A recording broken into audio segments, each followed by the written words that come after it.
बिस्मिल्लाहिर्रहमानिर्रहीम, अस्सलाम वालेकुम। बेल्स ऑफ के साथ एक मरतबा फिर खुशामदीद। मैं हूं आसिफ खान। हम बात करेंगे वर्ल्ड कप की गुज़िश्ता रोज़ होने वाले मैच पर और आज the big match today between Pakistan and England, उस पर हम तफसील से बात करेंगे। इंग्लैंड में क्या कंडीशंस हैं उसको भी हम जानने की कोशिश करेंगे और पाकिस्तान की क्रिकेट कैंप में इस वक्त क्या कंडीशन है और क्या पाकिस्तान को करना चाहिए आज के मैच में बेहतर परफॉर्मेंस के लिए, ना सिर्फ गुज़िश्ता मैच की परफॉर्मेंस को सामने रखते हुए बल्कि गुज़िश्ता तकरीबन जो एक चंद माह का अरसा है जहां 11 वनडे मैचेस पाकिस्तान की टीम में जो नतीजा रहा वो उनके तवक्कुआत के बरखिलाफ़ रहा।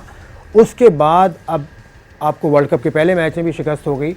अब कैसे बाउंस बैक किया जाए, क्या तब्दीलियाँ मुतवक्के हैं खबरों के मुताबिक।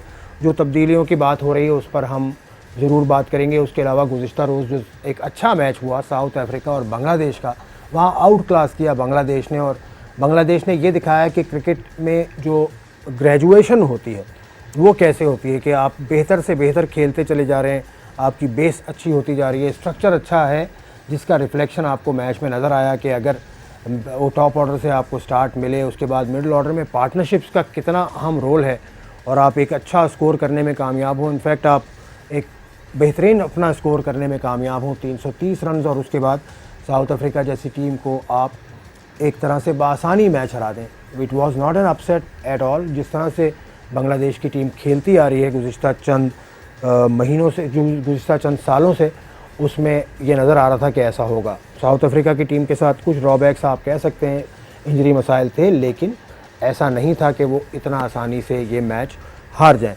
बहरहाल इस पर हम बात करेंगे। मेरे रेगुलर एनालिस्ट हैं मोहम्मद मसरूर, वो साथ हैं, कोच हैं। उसके अलावा काफ़ी गहरी नज़र है, फ़र्स्ट क्लास के प्लेयर भी हैं साबिक पाकिस्तान के, तो इनसे ज़रूर पूछेंगे ऑफ कैमरा। काफ़ी इन्होंने चीज़ें मुझे बताई उस हवाले से, बांग्लादेश के स्ट्रक्चर के हवाले से, साउथ अफ्रीका की प्रॉब्लम के हवाले से, पाकिस्तान और इंग्लैंड के जो अब मुतवक्का हिकमत अमली हो सकती है उसके हवाले से। तो अब तफसील से प्रोग्राम का आगाज़ करते हैं और उस पर रोशनी मसरूफ़ डालेंगे और आप तक अपने ख्यालात पहुँचाएँगे। अस्सलाम वालेकुम जनाब। वालेकुम सलाम आसिफ भाई, कैसे हैं? ठीक है, मैं खैरियत, ठीक ठाक। टेंशन में लग रहे हैं आज आप? नहीं, मैं कोई टेंशन में नहीं। पाकिस्तान इंग्लैंड का मैच है, आपको टेंशन नहीं है? बिल्कुल। पाकिस्तान इंग्लैंड का मैच बिल्कुल जैसे नॉर्मल मैच है। पाकिस्तान को भी इसी तरीके से खेलना चाहिए। पिछले जो मैचेस हैं, 11 मैचेस हैं, उसको भुला के मैच टू मैच 11 मैचेस की तरह खेलना चाहिए, ये कैसी बात है? 11 मैचेस को भुला के एक मैच को मैच की तरह खेलना चाहिए। शिकस्त ये चले, आप पाकिस्तान से ही शुरू कर दिया। मेंटली आपने कल भी बात की थी, टैक्टिक्स, टेक्निक और आपकी जो प्रिपरेशंस हैं, क्या ये इतना आसान होता है? लोग कहते हैं कि एग्रेसिव क्रिकेट खेलें, फियरलेस क्रिकेट खेलें। अब आपने कह दिया कि पुरानी शिकस्त को आप निकाल दें, इतना आसान होता है या क्या करना होता है इसके लिए कि आपका माइंड फोकस हो सके जॉब एट हैंड पर? सर, ये बाकी वर्ड्स हैं जो कोई भी एनालिस्ट या कोई भी कोच बोल देता है, मगर इतने आसानी से निकलते नहीं है। मगर यही फ़र्क है एक प्लेयर का और एक स्टार प्लेयर का। जो ये चीज़ें फॉरगेट कर देता है तो वो लेजेंड बन जाता है। स्टार हमने तो देखा स्टार प्लेयर्स तो भूल ही नहीं रहे माजी, एक के बाद एक वीडियो, एक के बाद एक वीडियो। ये स्टार प्लेयर्स तो पीछे भूल ही नहीं रहे। देखें, जो भी स्टार प्लेयर्स अपनी सेकंड इनिंग खेल रहे हैं, जो फर्स्ट इनिंग खेल रहे हैं ना, हमें उनको ही बैक करना चाहिए। जब वो फर्स्ट इनिंग खेल रहे थे तो हम उस टाइम भी उनको बैक करते थे, चाहे जैसे भी उनके कैरेक्टर था, जो भी था। मगर फर्स्ट इनिंग गुजार चुके हैं वो, अभी जो लोग फर्स्ट इनिंग खेल रहे हैं उनको हमें बैक करना चाहिए। चलें, बड़ी अच्छी आपने बात की। पाकिस्तान के मैच पे अब और बात करें तो यहीं पर मैच होगा नॉटिंघम में, ट्रेंट ब्रिज, जहां वेस्ट इंडीज़ के खिलाफ आपने मैच खेला। वेदर कंडीशन में जानने की कोशिश करूंगा, हम किसी से बात करेंगे वहां मौजूद, ताकि आपको करंट पोजीशन पता चल जाए। पाकिस्तान के माइंड में क्या होगा? 300 प्लस का वो हिंसा जो मुसलसल इंग्लैंड के खिलाफ पिछले आपने हाल ही में कई मरतबा आपने किया, या फिर वेस्ट इंडीज़ वाला मैच ज़्यादा आपके जहन पर सवार होगा? नहीं आसिफ भाई, मेरे ख्याल से मैंने आपको ये बात पहले भी बताई कि अपना वेस्ट इंडीज़ वाले मैच को तो आप भूल जाएं। डिपेंड है, देखें ट्रैक विकेट कौन सी मिलती है आपको, पिच कैसी मिलती है। आइदर बैटिंग विकेट है, ये इंग्लैंड में इस टाइम पे विकेट रीड करना, उस पर टॉस जीत के बैटिंग करना या फील्डिंग करना, ये बहुत इंपॉर्टेंट है। प्लस उस पर आपने कितना स्कोर करना है। अगर आप 300 के माइंड से जाएंगे तो 300 इतने आसानी से नहीं बनते। स्टेप बाय स्टेप लेकर चलना पड़ता है। जिस तरह आप बांग्लादेश खेली, 65 रन की ओपनिंग पार्टनरशिप हुई, नया बॉल सी ऑफ किया, मिडिल ऑर्डर ने अपना काम किया, 140 रन की पार्टनरशिप की, और फिर टेल ने अपना काम किया, 4 ओवर में 54 रन बनाए। ठीक है, इस तरीके से स्टेप बाय स्टेप लेकर चलना पड़ेगा। अगर आप शुरू से टारगेट लेंगे 300 का तो बहुत बड़ा हो जाएगा। छोटे टारगेट गोल सेट करने हैं कि भाई 10 ओवर में इतने रन करने हैं, उसके बाद आगे लेकर विकेट्स इन हैंड रखनी है। विकेट्स इन हैंड होगी तो उसके बाद आपको अच्छा, आपने बांग्लादेश के मैच का जिक्र किया, चलें यहाँ से इसका जिक्र करते हैं इस लिहाज से भी कि इससे सीखें भी हम। बांग्लादेश की अगर आप हिस्ट्री देखें, इतनी बड़ी हिस्ट्री नहीं है। 99 में वर्ल्ड कप में पाकिस्तान से जीते, 2000 में टेस्ट स्टेटस मिला, टेस्ट मैच खेला, 2003 वाला जो टेस्ट मैच था मुल्तान टेस्ट, करीब आ गए थे पाकिस्तान से जीतने के लिए। उसके बाद आगे बढ़ते गए, अकरम खान जो कप्तान थे पहले, उसके बाद सिलेक्टर बने, खालिद मशहूद वो भी सिलेक्टर की टीम में आए। किस तरह से बांग्लादेश ने अपना स्ट्रक्चर डेवलप किया है कि अब वो एक सॉलिड और एक अच्छी टीम नज़र आ रही है? देखिए, उन्होंने फाउंडेशन अपनी बड़ी मजबूत की। 2000 की बात कर रहे हैं, मैं उधर उस टाइम पे 3 साल मैंने बांग्लादेश लीग क्रिकेट खेली है वहाँ पे। जब ये पाकिस्तान से अपना वनडे 99 में जीते तो उसके बाद से ही उन्होंने अपना एक फॉर्मेशन, एक यूनिवर्सिटी BKSP के नाम से उन्होंने बना दी, स्पोर्ट्स कॉलेज, जिसमें से बच्चों को एजुकेशन भी दी जाती थी, हॉस्टल भी वहीं थे, और जो स्पोर्ट वो खेलना चाहता था उसके कोचेज़ वहाँ पे मौजूद थे। ये शकीबुल हसन वगैरह BKSP की ही पैदावार है।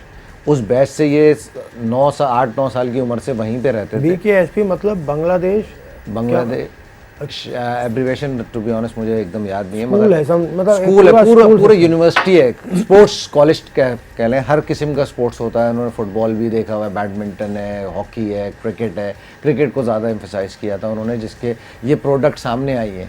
शकीबुल हसन BKSP की प्रोडक्ट है। तो ये उसके बाद जो उनका बांग्लादेश क्रिकेट बोर्ड में अकरम खान हो गए, खालिद मशहूद हो गए, जो अभी मैनेजर भी हैं, इन लोगों का बड़ा हाथ है। फारूक भाई हैं, अतर अली ख़ान है।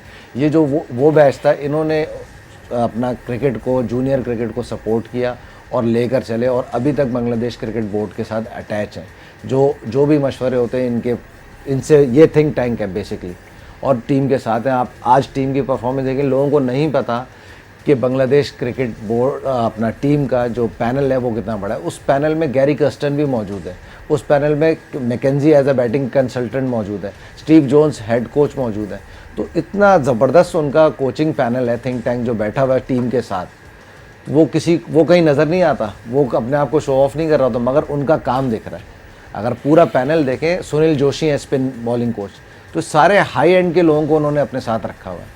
तो ये तो टॉप टीम के साथ रखा हुआ है ना जी। नीचे स्ट्रक्चर कैसा है? वहाँ लीग क्रिकेट भी होती है, ना सिर्फ, खैर BPL तो अभी 2012 में शुरू हुई, लेकिन वहाँ तो ढाका प्रीमियर लीग एक बड़ा प्रोडक्ट है। सर, ढाका प्रीमियर लीग की हिस्ट्री आपको ये बता दूं, आप बोल रहे हैं जो हमारे फ्रेंचाइज में, लेट्स सपोज PSL में फॉरेन प्लेयर आते हैं ना, उस प्रीमियर लीग में फॉरेन प्लेयर जाके खेल रहे हैं। पाकिस्तान के सारे स्टार प्लेयर जब फारिग होते हैं, प्रीमियर लीग जाके खेल रहे होते हैं, तो उस यंगस्टर को उन फॉरेन प्लेयरों के साथ खेल के कितना कॉन्फिडेंस मिलेगा, उसका आपने देख ही लिया है रिजल्ट। बांग्लादेश इंटरनेशनल में जो फ्लेवर था ना, जो मिसिंग था 7-8 सालों से बांग्लादेश क्रिकेट का, विनिंग टच, अब वो विनिंग टच कह लें, या उनके अंदर वो चीज़ आ गई है कि आप जीत सकते किस तरह हैं। और बड़ी टीम है पाकिस्तान। इस वर्ल्ड कप में जाने से पहले 2015 से लेके 2000 आज तक बांग्लादेश से 4 वनडे खेला है, चारों हार।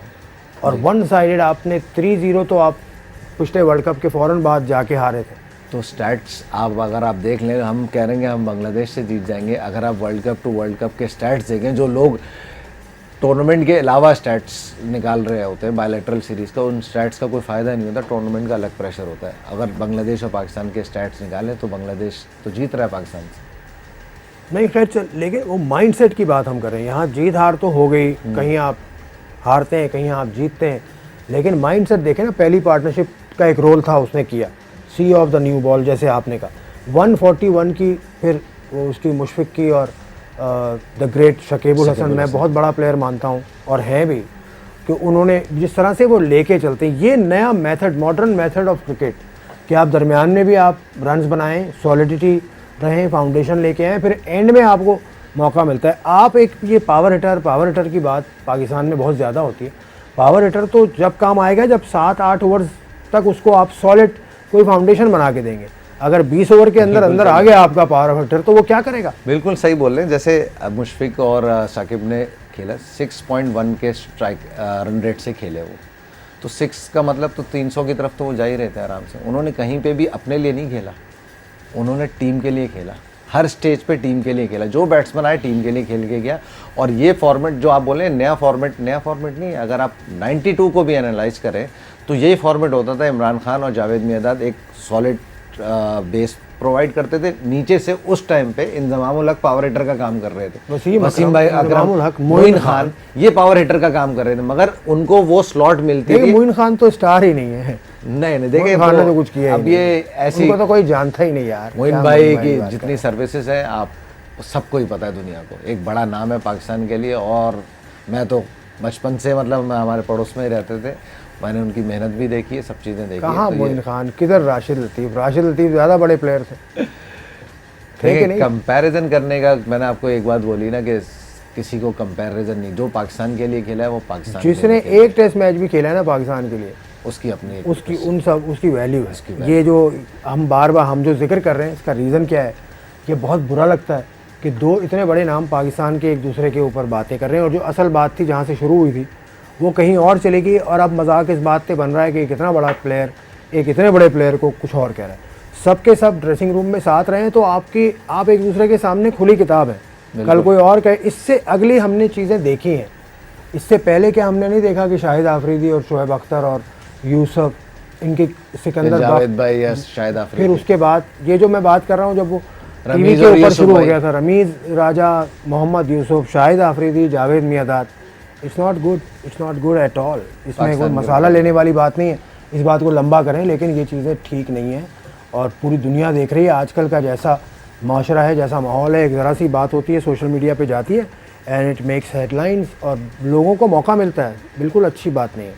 तो ये हम दोबारा आते हैं, आपने नाम ले लिया था मोइन भाई का, तो मैंने कहा चलें ये बात हम कर लें, लेकिन ऐसी चीज़ें होनी नहीं चाहिए, ठीक है। तो अब ये जो पावर हिटर की बात हम कर रहे हैं, अगर पावर हिटर आपका 21वें ओवर में अंदर आ जाता है तो उसकी इफादियत तो ख़त्म हो जाती है ना। पावर हिटर तो रज़ाक अज़हर जैसे किया करते थे, या मोइन वगैरह जो आपने नाम लिया, 7-8 ओवर तो आप उनको बना के देते हैं बेस। तो यहाँ जैसे आज सुनने में आया, लोग कह रहे हैं, जो ख़बरें मैं पढ़ रहा हूँ, आसिफ अली को इस्तेमाल किया जा सकता है, आसिफ अली को अंदर ला सकते हैं, शोएब मलिक वापस आ सकते हैं। शोएब का तो आप कहते हैं चलें वो तो हारिस सुहेल की जगह आ जाएगा, तो वो तो वही शीट एंकर वाला रोल आपके ख्याल में करेगा। फिर हम आसिफ अली पे आते हैं, अगर शोएब मलिक इन होते हैं तो क्या रोल क्या होगा? डिपेंड है ना, नंबरिंग बैटिंग ऑर्डर जो है ना वो सेट करना अभी मुश्किल हुआ है। अगर इमाम उल हक, फ़खर ज़मान ओपनिंग स्लॉट पे आते हैं, 3 नंबर बाबर आते हैं, 4 पे आप किसको लेकर आएंगे? पहले हारिस सोहेल खेला था, ठीक है, हारिस सोहेल की जगह शोएब मलिक आएंगे। क्या शोएब मलिक अभी इस स्टेज पे कंफर्टेबल हैं? अगर अर्ली विकेट गिरती है और जो बॉलिंग अटैक चल रहा है, नए बॉल पे कंफर्टेबल है, तो आपको या तो हफीज़ को ऊपर लाना पड़ेगा, जो एक रेगुलर ओपनर उन्होंने अपना कैरियर निकाला है। तो मैं ये समझता हूँ कि या हफीज़ को ऊपर लेकर आए, 3 या 4 इन दोनों में से। चले, ये बड़ी इंटरेस्टिंग बात है कि हफीज़ अगर ऊपर आते हैं तो सरफराज अहमद का नंबर कहाँ होगा, क्योंकि पिछले मैच में तो हफीज़ सरफराज के भी बाद आए थे। We are taking a break here, break पे से जब हम वापस आएंगे तो फिर मज़ीद मसरूर से हम निकलवाएंगे इनका तज्ज़िया कि किस तरह से पाकिस्तान की टीम ट्रैक पर आ सकती है, कम से कम वो क्रिकेट खेले कि एक रिस्पेक्टेबल टोटल की तरफ जाते हुए नज़र आए, मेथड नज़र आना चाहिए, बिल्कुल एक तरफा ना हो चीज़ें। जैसे आज बात हो रही है, मुसलसल हम बात सुन रहे हैं शॉर्ट पिचेस की, मुसलसल हम बात सुन रहे हैं यॉर्कर्स की। बॉलिंग तो एडेप्टेबिलिटी का नाम है, बॉलिंग हो या बैटिंग, कि आपको उस सिचुएशन में हो सकता है ऑफ स्टंप के बाहर गेंद करना ज़्यादा बेहतर हो। बहरहाल बहुत सारी चीज़ें will discuss after this break.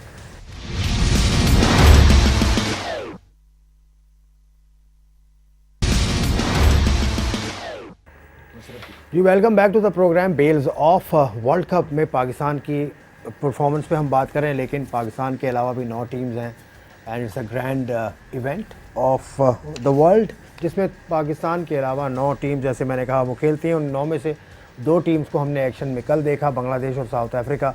वहाँ से हम सीख सकते हैं इस पाकिस्तानी कि बांग्लादेश ने किस तरह से ग्रेजुएट किया, किस तरह से अपने साथ सिस्टम बनाया। जो ढाका प्रीमियर लीग की बात ब्रेक से पहले हो रही थी, उसमें यूनुस खान के स्टेचर का प्लेयर भी खेला है, सनत जयसूर्या जैसा प्लेयर भी वहाँ खेला है। और रिसेंटली पाकिस्तान के प्लेयर जाते हैं, रिसेंटली जो पाकिस्तान के प्लेयर गए थे अभी खेलने, जो ख़त्म हुए मार्च अप्रैल में जब शुरू हुई थी, तो साद नसीम गए थे पाकिस्तान से, और भी प्लेयर्स पाकिस्तान से वहाँ जाते रहते हैं।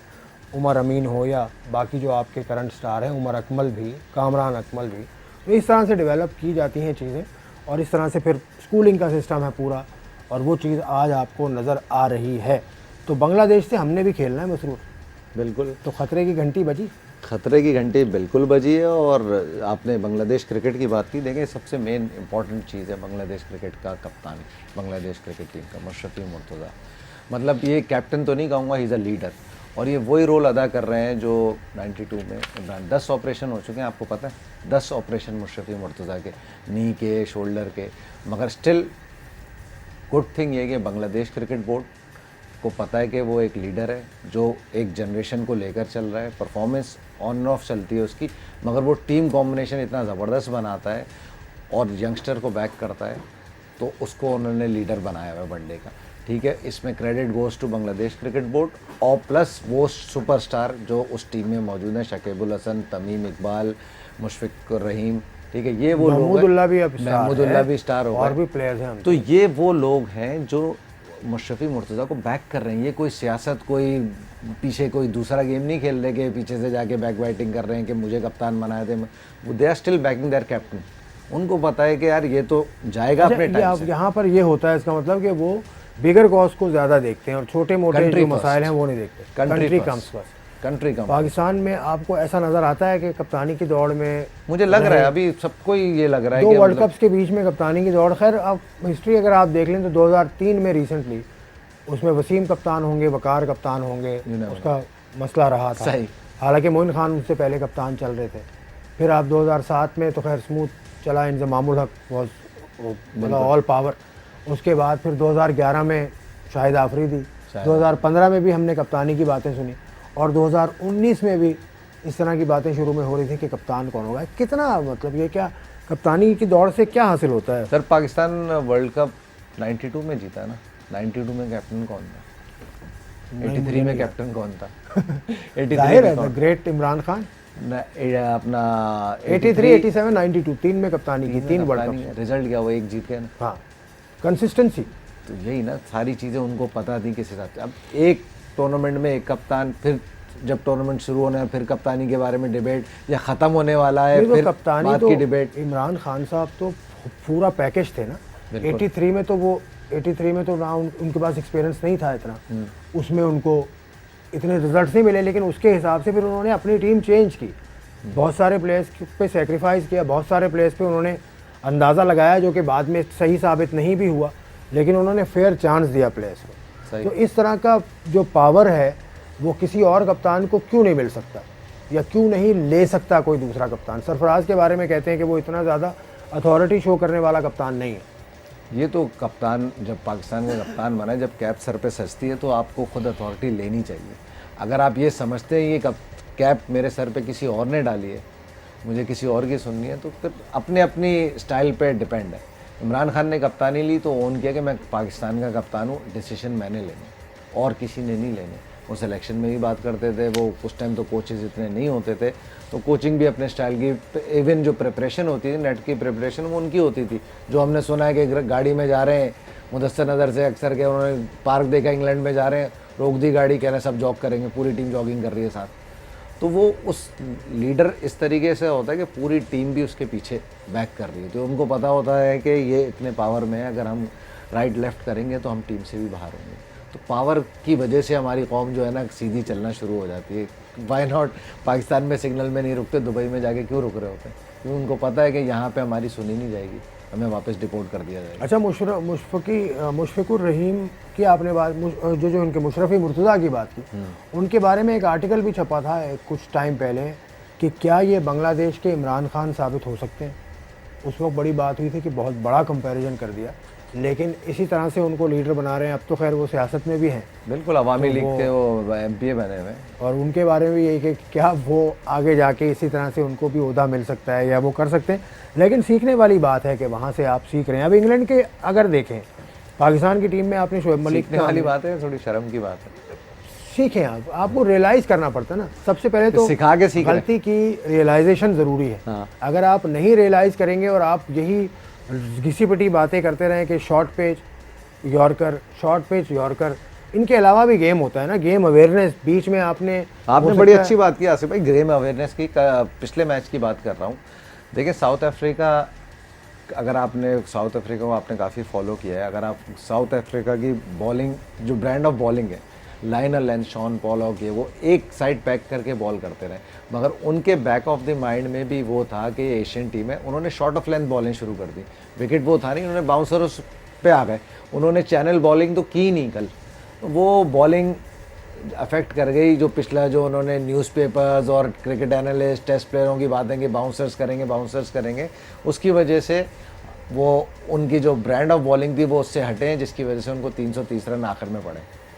अच्छा, अब ये है कि इस वाले मैच में अभी कोई परसों तो वहाँ ठीक ठाक बारिश हुई है। हाँ, अब आज कंडीशन क्या रहती है, लेकिन आज का वेदर ये कह रहा है कि पूरा दिन क्लियर रहेगा, मैच होने के इम्कानात बहरहाल मौजूद हैं। तो अगर अभी भी विकेट पे नमी है तो उस तरह का बाउंस आप देख रहे हैं, किस तरह की पिच है? क्योंकि वही सेम पिच है। सेम पिच है, देखें पिच तो सब कह रहे होते हैं सेम है, ठीक है। पिच पे घास उगती है, फिर उसको काटा जाता है, कितना शेव ऑफ करा जाता है ये ग्राउंडमैन बताएंगे। अभी जो रिज़ल्ट अगर आता है पीछे आ गया होगा कि क्या ग्राउंडमैन उसको क्रिएटर क्या कितनी 300 की रन विकेट बता रहे हैं, 350 की विकेट बता रहे हैं, या कितना ग्रास छोड़ा है, ये डिपेंडेंट, ज़रूरी नहीं है वही विकेट हो। अब आप कह रहे हैं तो ठीक है, अगर वही विकेट है, मगर कितने दिन हो गए जो अब उस पर कितना घास चढ़ा है और कितना रोल करेंगे वो, या कटर से कितनी घास काटी जाएगी, तो ये डेफिनेटली एक इशू है, देखा जाएगा। मगर मैच को मैच की तरह खेलें। देखें इंग्लैंड को आप कह रहे हैं इंग्लैंड ने पाकिस्तान को हराया, मगर 3 बॉलिंग चेंजेस बॉलिंग में, लेट्स आमिर वापस आए, शादाब टीम में वापस आए, वहाब रियाज खेलेंगे तो वहाब रियाज होंगे, ठीक है। तो 3 बॉलर्स डिफरेंट बॉलर हैं। इंग्लैंड जो हसनैन तो खैर खेला है, हाँ खेला है हसनैन। मैं अभी कह रहा हूँ ये 3 नए, अगर ये तीनों खेलते हैं तो पाकिस्तान की बॉलिंग लाइन जो इंग्लैंड सीरीज़ के खिलाफ खेली टोटली डिफरेंट होगी।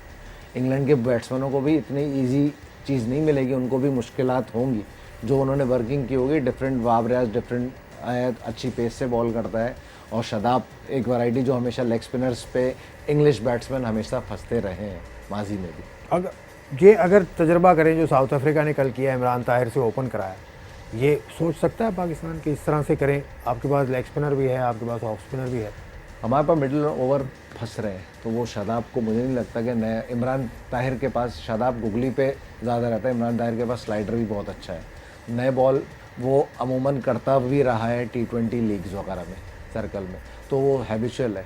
हम शादाब को अभी फ़ौरन नया बॉल दे दें, अनलेस एंटिल पीछे उसने प्रैक्टिस ना की हो, प्रैक्टिस करके आया हुआ नए बॉल से नेट्स में बॉलिंग की भी हो, तो डेफिनेटली चांस ले सकते हैं। मगर एक प्लान सडनली अचानक कि आज उसने ये किया है हम कर दें, हमेशा फेल ही होगा।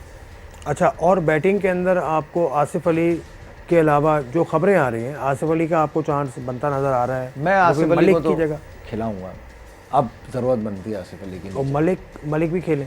नहीं, मलिक या हफीज़ से एक है, चॉइस एक ही। देखें लोग बोल रहे हैं कि हफीज़ बॉलिंग कर लेंगे, मलिक बॉलिंग कर लेंगे, उनसे बॉलिंग नहीं कराएं। पिछले मैच में वेस्ट इंडीज़ के खिलाफ ये बातें काफ़ी होती रहीं।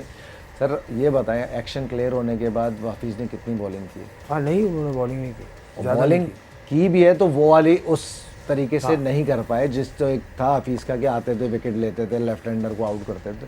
अभी तो वो टोटली वो आप वो चीज़ हटा ही दें। लेकिन वो ऊपर बॉलिंग करते थे जब वो लेफ्ट हैंडर को आउट करते थे, जी नए तो बॉल से अप फ्रंट बॉलिंग करते थे। बल्कि उनका करियर जो शुरू हुआ, हम ब्रेक की तरफ जा रहे हैं, उन्होंने बात छेड़ी तो मैं बताऊं कि जब करियर उनका शुरू हुआ था 2002-2003 में, राशिद लतीफ़ उनके कप्तान थे और उन्होंने उनको इस्तेमाल करना शुरू किया था कि नए गेंद से हफीज़ ख़ास तौर से लेफ्ट हैंडर्स के लिए वो अराउंड द विकेट बड़ी अच्छी बॉलिंग करते हैं।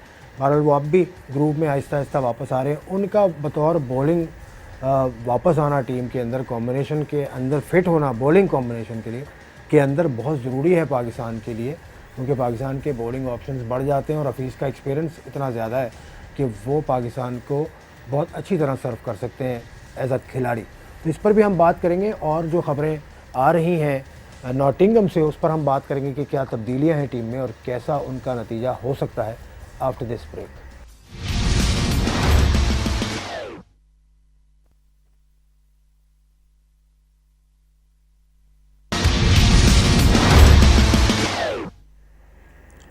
जी, welcome back to bells of Pakistan बमुकाबला इंग्लैंड। वर्ल्ड कप का ये अहम मैच, दूसरा मुकाबला होगा पाकिस्तान का। पाकिस्तान इससे पहले वेस्ट इंडीज़ के खिलाफ बड़ी एकतरफा शिकस्त का सामना कर चुका है। तब्दीलियों पर बात हो रही थी। इंग्लैंड की स्ट्रेंथ अगर देखें, अगर वो वेस्ट इंडीज़ वाला फार्मूला अपनाते हैं, फास्ट बॉलिंग वाला, तो जोफ्रा आर्चर के बारे में तो ये कहा जा रहा है कि वो तो बड़ा इनमाक से बड़ा देख रहे होंगे। जो पिच है और जो पिछला मैच देखा है, वो तो तेज़ बॉलर है। पिछले मैच में भी उसने 3 आउट किए थे 27 रन देके।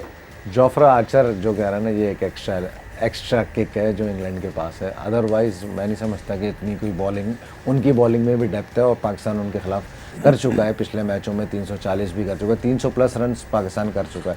जोफ्रा आर्चर के नया बॉल सी ऑफ करना पड़ेगा, भले आप रन ना दें मगर उसको विकटें ना दें। अगर वो फॉर्म में आ गया तो अगर वो अर्ली ऑन स्ट्राइक करता है, 2-3 विकटें लेता है, तो फिर हम डीप ट्रबल में होंगे। इसी ट्रबल को रखते हुए मेरे ख्याल से बैटिंग बढ़ाई गई है थोड़ी।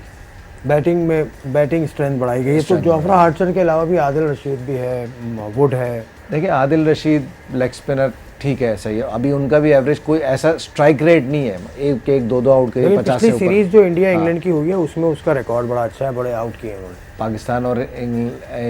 पाकिस्तान इंग्लैंड की सीरीज में कितने आउट किए आदिल रशीद? लेकिन ये कि अब उसका प्रेशर तो है। प्रेशर तो मतलब जो प्रेशर जोफ्रा आर्चर का है वो इतना आदिल रशीद का नहीं होगा। ठीक है, एक लेग स्पिनर है, बॉल कर रहा है, मगर रन इकोनॉमिकल कभी भी आदिल रशीद नहीं रहा।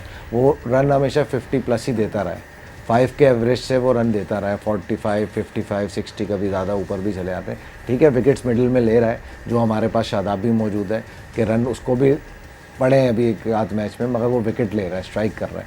स्ट्राइक करेंगे तब टारगेट को लिमिट करेंगे, स्ट्राइक नहीं करेंगे। अगर आप ये सोच रहे हैं कि हमने 4 के एवरेज से इकोनॉमिकल रेट से चल रहे हैं, तो आखिरी 10 ओवर में इंग्लैंड की टीम ऐसी है कि 140 रन भी बना सकती है। जो आपने देखा जब बांग्लादेश ने आखिरी 4 ओवर में 54 और छक्के नहीं मारे, एक छक्का मारा है।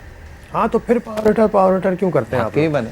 क्यों फिर आप पावर हिटर के पीछे? मैं पावर हिटर के पीछे नहीं पड़ रहा, मगर एक बंदा ऐसा तो हो कि स्ट्राइक करने की कैपेबिलिटी हो। हमारे पास ऊपर से फ़ख्र है, उसके बाद देख लें आपके सामने। नहीं, इतना ज़्यादा वैसे जोर क्यों है? आप तो क्योंकि कोचिंग सर्किट में है, नीचे से अगर आप बात करें अंडर 16, अंडर 19, वहाँ पर भी क्या ये शोर अब होना शुरू हो गया है कि पावर हिटर होना चाहिए और आप हिटिंग की प्रैक्टिस करा रहे हैं बच्चों को? नहीं, देखिए थोड़ा सा फ़र्क है। पावर हिटर के जो ये कॉन्सेप्ट बनाया हुआ है, अगर आप इंग्लिश प्लेयरों को देखें, उनकी स्विंग देखें, उनकी हेड पोजीशन देखें, उनका शेप कभी ख़राब नहीं होता।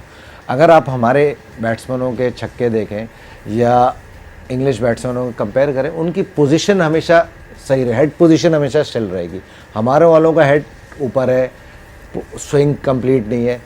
पावर हिटिंग आपको शेप में रहकर करेंगे तो अच्छे पावर हिटर बनेंगे। अगर आप सिर्फ जो T20 में आपके हिट है, ब्लाइंड हिट मार रहे होते हैं, जैसे भी लीग्स वगैरह में चल रही है कि सर कहाँ पे, हाथ कहाँ पे, आपने मार दी, छक्का तो लग गया और लोगों ने अब तालियां भी बजा दी छक्का, मगर जहाँ पे कंडीशन थोड़ी डिफ़िकल्ट होंगी, आपसे हिटिंग नहीं होगी। आपको बॉल की लाइन में आना पड़ेगा और अपना शेप बरकरार करके फॉलो थ्रू अच्छा रखना पड़ेगा, तभी छक्के लगेंगे। इतने आराम से इस इंटरनेशनल सर्किट में और ख़ास तौर पे इंग्लैंड में छक्के नहीं लगते। आप ये मैच देखिएगा तो आपको अंदाज़ा हो जाएगा। बेस्टो हो गया, ये डनली, जो भी प्लेयर है, मॉर्गन, वो नॉर्मल लगता है कि आपने नॉर्मल शॉट खेला, वो पता चलता है छक्का हो गया। नहीं, इवन आप इंडिया के प्लेयर रोहित शर्मा को देख लें। डेफिनेटली रोहित शर्मा, कोहली, बिल्कुल सही बात किया भाई, जिस तरह से वो खेलते हैं, शेप खराब नहीं करते, एलिगेंट लगते हैं, स्टाइलिश लगते हैं। तो वो एक डिफरेंट ब्रांड है, उसके लिए मेहनत करनी पड़ती है। हर चीज़ टीवी पे देख कर नहीं आती, उसके पीछे एक प्रोसेस है। कोचिंग एक प्रोसेस का नाम है, जो आपको टाइम बाय टाइम आपको बाय हार्ट प्रैक्टिस करनी पड़ती है। 5000 10,000 बॉलें, ये लगता बहुत अच्छा है कि AB डिविलियर ने ये शॉट मार दिया, इसने ये, शेखर धवन ने ये शॉट मार दिया, मगर उसके पीछे की प्रैक्टिस किसी ने नहीं देखी। उन्होंने कितने अरसे नेट में प्रैक्टिस की, फिर जाके इंटरनेशनल सर्किट में ट्राई किया। क्या तो ये प्रैक्टिस क्या आपको नीचे वाले लेवल से करानी चाहिए? अंडर 19 से 16 तक तो हम नहीं जाएंगे, लेकिन 19 हो या A हो, या जैसे आप कल कह रहे थे अंडर 23 का भी अब बनाने का प्लान है, तो ये आपकी कोचिंग मेथड को क्या डिवाइड करना चाहिए? आपके बैट्समैन को एक अरसा ये प्रैक्टिस कराएं, कुछ टाइम आप पावर हिटिंग की कराएं, कुछ टाइम आप कुछ मखसूस शॉट्स की कराएं, ये ज़रूरत है अब?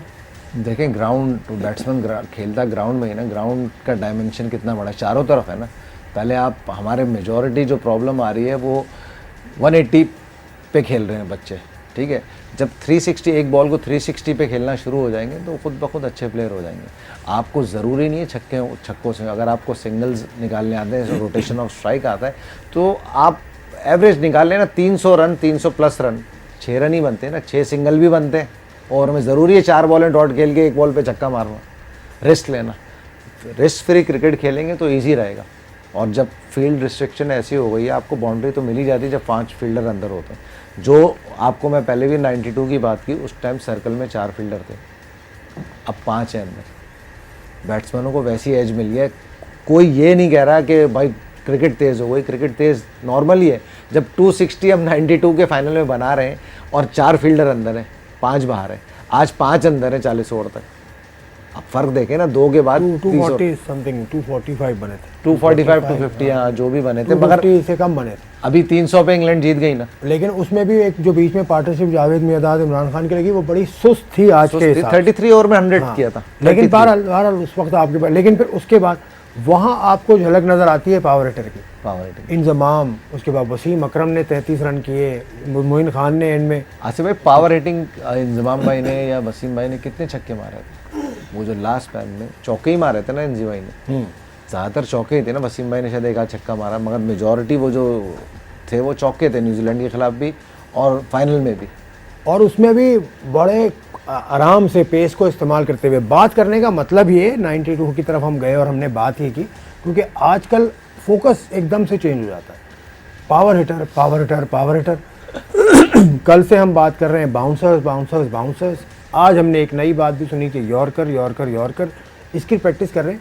किसी भी चीज़ में, कोई भी गेम हो, उसमें आप पेपर पे स्ट्रेटजी लेके उसको पूरा का पूरा मनोवन आप इम्प्लीमेंट नहीं कर सकते। आपको गेम की सिचुएशन के हिसाब से अपने आप को अडॉप्ट करना होगा। अगर बाउंसर आपसे नहीं खेला जा रहा तो कोचेज़ ये कहते हैं, मसरूर ने भी ये कहा था कि उसको हेड को स्टिल रखते हुए, हेड को स्वे करते हुए आपको छोड़ना होगा। तो ये चीज़ें हैं। अब देखें पाकिस्तान की टीम इंग्लैंड के ख़िलाफ़ बेहतर हिकमत अमली से उतरेगी, ज़रूर हमारी ये उम्मीद है। और कल जब हम अपना प्रोग्राम दोबारा शुरू करेंगे 1 बजे, तो उसमें कुछ अच्छी खबर पाकिस्तान के शायकीन के लिए होगी, अच्छी बातें होंगी। उस वक्त तक के लिए मैं और मसरूर आपसे इजाज़त चाहते हैं। खुदा हाफ़िज़।